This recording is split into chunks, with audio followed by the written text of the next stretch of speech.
Maayong hapon, Negros. Ini ang Digicast Negros 10. Ang nagapanguna nga napulo ka mga balita sa isla sa Negros ang amo ni gadudong sa inyo. Updin niyo kami via Facebook, YouTube, kag sa KCAT Channel 11. Kag subong mabataan naman kami live sa FM station nga 91.1 FMR Bacolod. Kag yari ng top 10 nga mga balita sa Negros subong adlaw. Issues ang sunod-sunod nga brownout kag wala may nagasabat sa hotline number sa Sineco nakutkutan sa public hearing. Anak sa mayor sa Calatrava dakop sa bypass operation sa San Carlos City. Restaurant, biktima sa scam, malapit sa 12,000 pesos kabalon sa pagkaon, ginpa-deliver sa BCGC. Zumba instructor patay sa pagpaniro sa Hinigaran. Kag sa Good Vibes, Bicolano nga e-trike driver nagbalik sa nawigit nga sweldo sa isa ka doktor sa City Health Office. Ginatanan sa Digicast Negros 10. Sa number 10,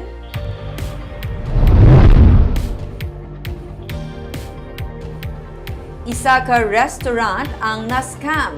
Kapin 12,000 pesos nga balor sang panyaga gin-deliver sa government center.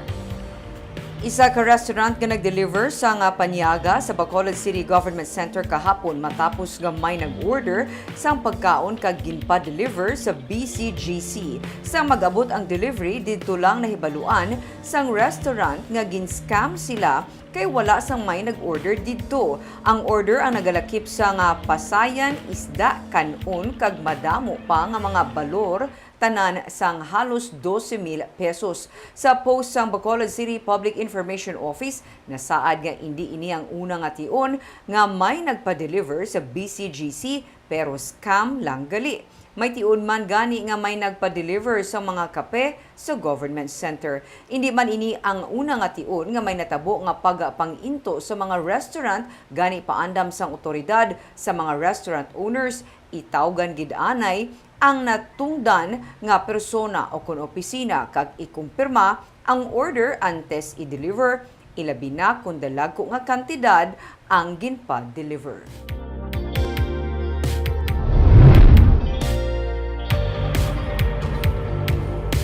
Sa number 9, 50% sang general population sa Bacolod City ang target mabakunahan sang DOH Region 6 sang booster dose ini bilang preparasyon man para sa Mascara Festival.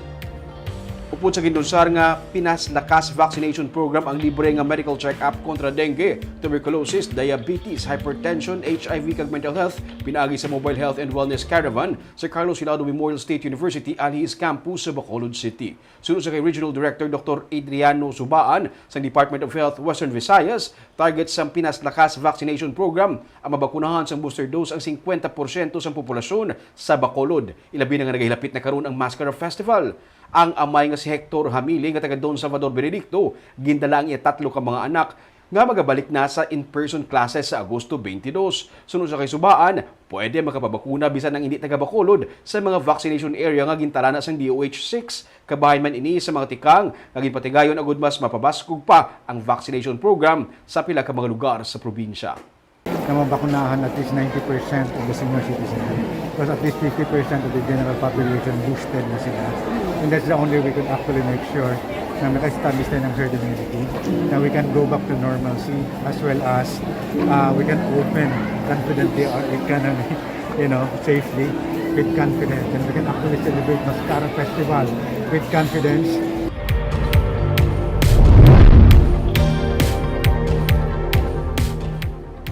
Sa number 8, linibo ka sako sang ginasuspetsohan na ginsmuggle nga kalamay gikan sa Thailand ang nakuha sa mga operatiba sang Bureau of Customs sa raid nga ginpatigayon sa Pampanga.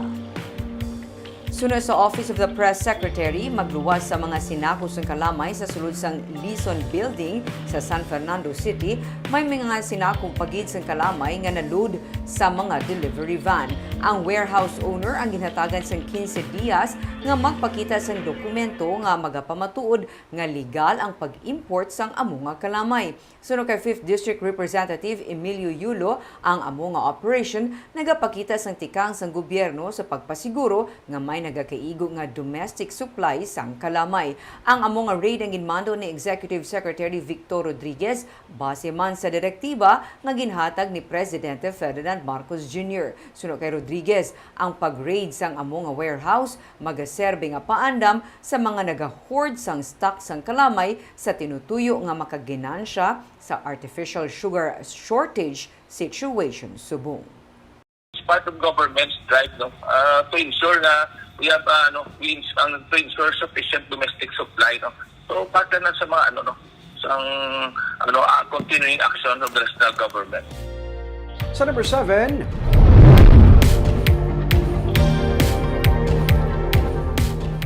anak sang mayor sa Calatrava dakop sa bypass operation nga ginpatigayon sa San Carlos City. 3 ka mga persona ang arestado sa bypass operation kagabi sa Barangay 6 sa San Carlos City. Nalakip sa naresto ang 40 anyos nga si Nestor Era Jr., nga anak ni Calatrava Mayor Marilyn Era. Sunod sa kay Lieutenant Ruby Aurita, Deputy Chief sa San Carlos PNP, ang subject sa bypass amo si Chito Atienza. Kag natabuan nga yara man sa sulod sa balay sang subject si Era, kag isa pa nila kaupod nga si Rosalia Nemenzo sang matabuang bypass. Si Era ang posible nagagamit sa illegal nga droga sa sulod sa balay sunod sa kay Aurita, bangod sa may na-recover man sa iya nga shabu. Nakuha sa 3 ang 13 tanan ka mga suspected shabu nga nagabalor sang 102,000 pesos. Sunod sa kay Mayor Era, iya na ginatugyan sa otoridad ng iya nga anak kag wala niya ginatolerar ang ginahimo sini. Yara na ini sa legal nga pangidaron kag nakahibalo na siya kung ano ang eksakto kag indi. Dugang pa niya, dapat niya atubangon ang konsekwensya sang iya nga ginhimo.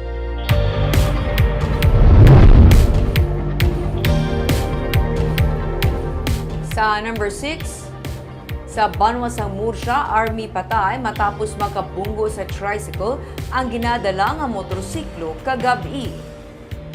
Patay ng isa ka soldado matapos makabunggo kagabi ang iya motorsiklo sa ginasundan sini nga tricycle sa dalan sang barangay Iglawan sa Banwa sang Murcia. Ang biktima amo si Corporal Christian Pelangco nga na-assign sa 303rd Infantry Brigade. Suno kay Police Captain Mark Joel Reclamado, ang hepe sa Murcia PNP, padulong kuntani sa iya nga trabaho ang Army nga badasig ang pagpadalagan sang iya nga motor. Nagahinay-hinay na suno kay Reclamado ang tricycle bangod sa posible magapahigad na ini sang magrekta bunggo ang motorsiklo ni Pelongco. Gindala pa sa ospital ang Army apang napatay man ini bangod sang impact sang pagkabunggo. Detained naman sa karon sa Murcia PNP ang driver sang tricycle kag ginahulat pa sang pulis ang pamilya kung sila ang magapasaka sang kaso.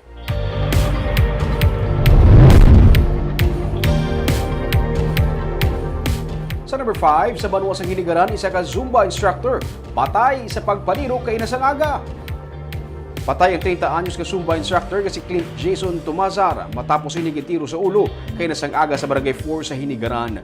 Sunod sa kay Lieutenant Colonel Neserato sa Bando, hepe sa Hinigaran PNP, si Tomazar ang nagapanglakaton lang padulong sa hypermarket sa hinali na lang siya ginpalapitan sang gunman nga nagasunod sa iya sakay sa motorsiklo kagintiro gilayon. Gindala pa siya sa ospital apang wala na matabangan pa kag napatay. Sunod sa kay sa Bando, ilang nga ginahibalo kung ano ang motibo sa pagpatay sa kay Tomazar bangod wala man inisang record sa PNP.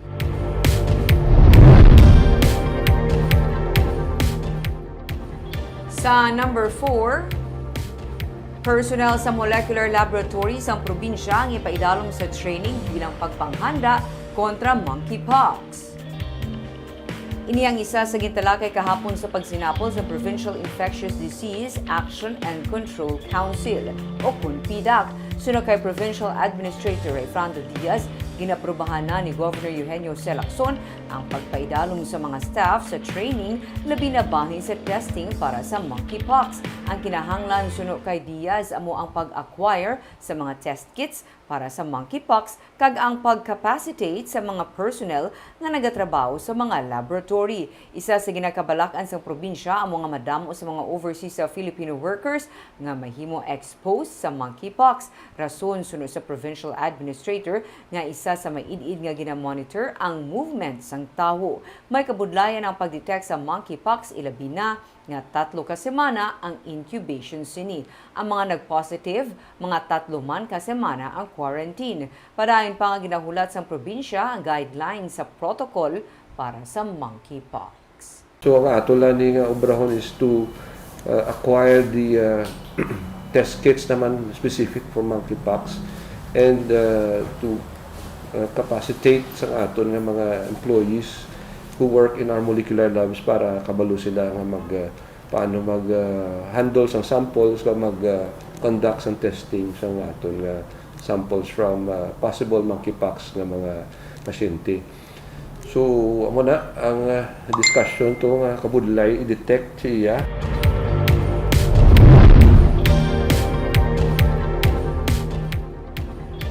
Sa number 3, 35 million pesos ang gintalana para sa phase 2 construction sa City Health Office sa sulod mismo sa City Health Compound. Agud nga mapasanyog pa ang serbisyo sa City Health Office, magatalana sa lugang 35 million pesos ang Congressional Office, pinagi sa kay Congressman Greg Gasataya para sa phase 2 construction sa CHO Administrative Building sa sulod sa City Health Office Compound. Sunod sa kay Gasataya, 2018 sa nasugdan ang construction sa ground floor sa admin building. Sa nagdigad lang inadlaw, nag-inspeksyon man si Mayor Aldi Benitez sa CHO Compound. Isa sa nakita sang alkalde ang wala matapos nga construction sang dialysis compound. Sunod sa kay Gasataya, natalana pa sila mga istoryahan na isang alkalde angot sa pag-upgrade sang CHO. Gindugang ni Gasataya nga posible sa banason nga semana matuman ang signing sang Memorandum of Agreement sa tunga sang alkalde, Department of Health ug Department of Public Works and Highways angot sa ginadihon nga pagtukod sang Teofilo M. Hinsoli Memorial Medical Center sa Barangay Vista Alegre. Ang phase 2 is the second floor and third floor sang City Health Building. Kung makadto ko mo sa subong sa City Health Compound, may ara na obra nga building ang ground floor lang gid bala. Nga tigdo dira ilang admin subok. No? So ang kulang sa the second and the third floor. Pikit nga gamay sang area. So ang amon sinaplano is mga high-rise na lang kami 3 floors and a roof deck. Ang facilities would include sa dira, mga facilities ba lang? Anong We're trying to upgrade it now. Nag-amat-amat na kami request. Sa number 2, sa Moises Padilla, alkalde sang Banwa ang naghinyo na sang team sang geologist gikan sa DOST para maglantaw sa mga litik nga nagtuhaw sa duta. 64 ka mga persona gin-evacuate. Bangod sang pag-inulan sa nagligid nga semana, nagadako ang litik sa duta sa Sitio Manaol, Barangay Quintinremo, gani ginalantaw ang posibilidad nga may matabo nga landslide kung magpadayon pagid ang pag-inulan. Gani 11 na ka mga pamilya o kung 64 ka mga persona ang naga-evacuate sa evacuation center sa Banwa. Sila ang direkta nga maapektuhan kung mag-landslide sa among nga bahin sa Sitio Manaol. Para mahatagan sang mas maayo nga paathag, nag-request si Mayor Elia Garcia Yulo sa Department of Science and Technology nga kung pwede makapadala sa Banwa sang team sang geologist para maka-inspeksyon kag makahatag man sang rekomendasyon sa LGU. Ginabisuhan na mga pumuluyo nga magtener anay sa balay sang ilang mga paryente nga malayo sa nasambit nga danger zone. Ang mga wala naman sang may masayluhan pwede magtener anay sa evacuation center sang Banwa. Ang lokal nga panguluhan magahatag sang libre nga transportasyon sa mga pumuluyo nga apektado kung may mga importante nga kuluhaon sa ila nga balay. Sunod sa alkalde, kinahanglan iga-isolate ang lugar para sa safety sang mga pumuluyo. Kag sa numero 1 sa mga balita, subong adlaw.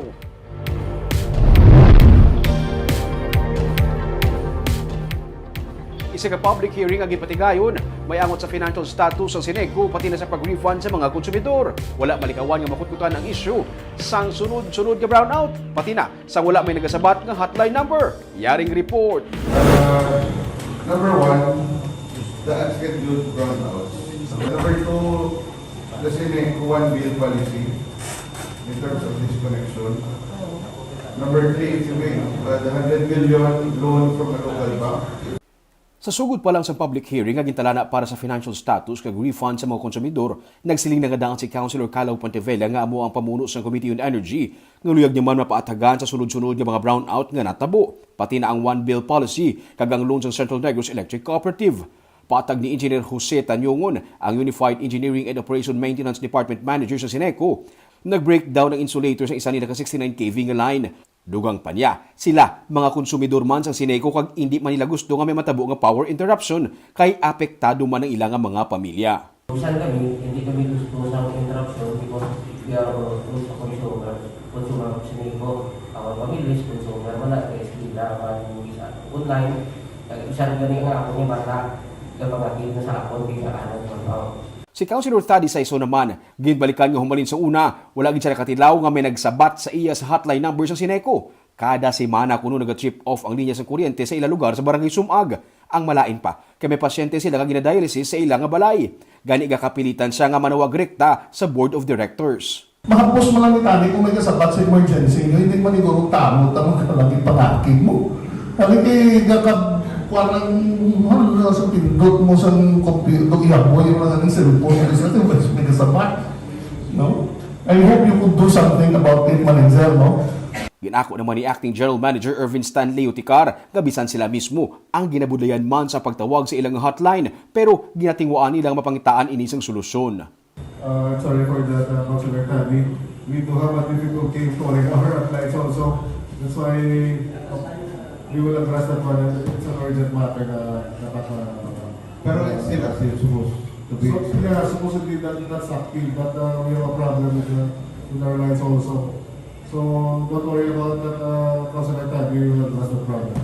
Si Power Watch convener Wenny Sancho ang nagsulat sa Sanggunian Panungsod para matigayon ang hearing. May mga pribado man nga mga individual kag energy groups nga nagtambong. Iya gina-question kung nga awala sa may natabo nga refund sang 238 kag 149 million pesos sa mga konsumidor bisan ginbando na ini sang ERC. Pero sa batang Sineco, ginsugura na ang refund pero hindi cash kundi 15 centimos ka diskwento sa kada kilowatt hour sa bill sa kuryente. Gin-question man ni Councilor June Gamboa ang mga transaksyon sa Sineco kag mga loans. Pero sunod sa Sineco, nag-loan sila sa 135 million pesos para makabayad sa advance sa supplier sa kuryente para maka-avail sa discount nga naglabot sa 2.4 million pesos. Sa loan nga ilang nakuha, gamay laman kuno ang interest kung ikumpara sa nakuha nga discount sa advance payment.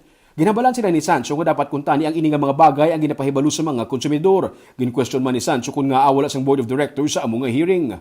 I would like to manifest for the record of this public hearing that it is irresponsible for the members of the board not to attend this very important public hearing. Yes. No matter what, it is an application of their duties and responsibilities.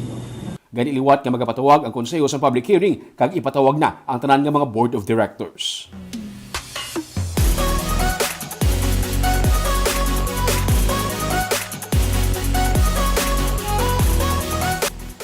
Sa Good Vibes, Bicolano nga e-trike driver nagbalik sa nawigit nga sweldo sang doktor sa City Health Office.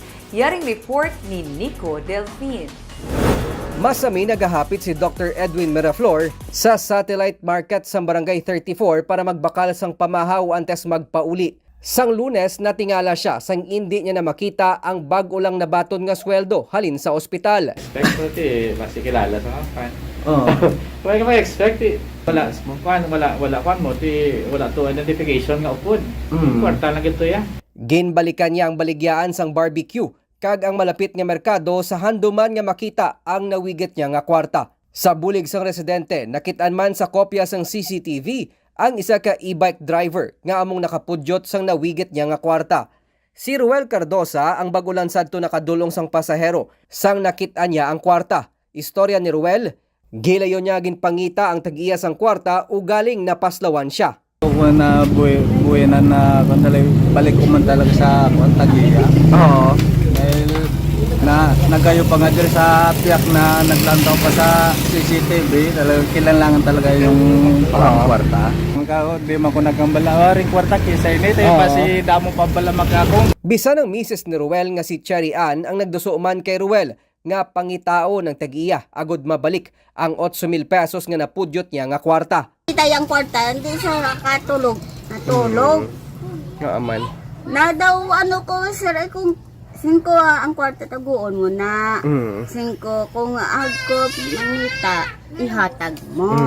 5 hindi na para sa imo na. Sang masunod na nga adlaw sang ginpahibalo siya sang iya mga kaupdanan sa paradahan nga ang tag-iya sang iya nakit-an nga kwarta amo ang anay officer in charge sang City Health Office. Hindi naman sa akin, bakit ko naman kung gastusin eh.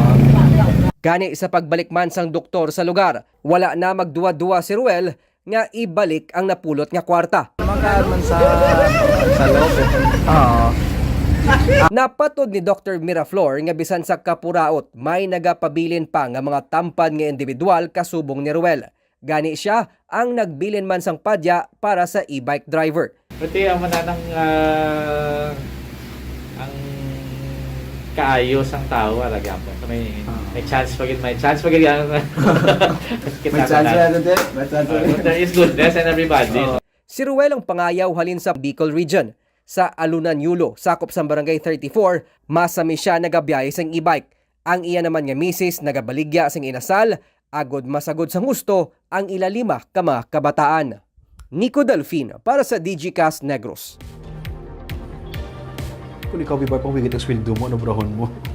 Panik mode guro ni kag magpanawagan gid ko nga sinong naluoy makakita sa nawigit na Sa makon mo sweldo ni Abar, wala pa kabot yan, may galastusan ka na how much more kung mawigit? But at least may harap pas kay Manong nga nagbalik sa sweldo. Kag atong ginapangin bulahan gid si Manong sa amo nang attitude Correct. kaming tampad.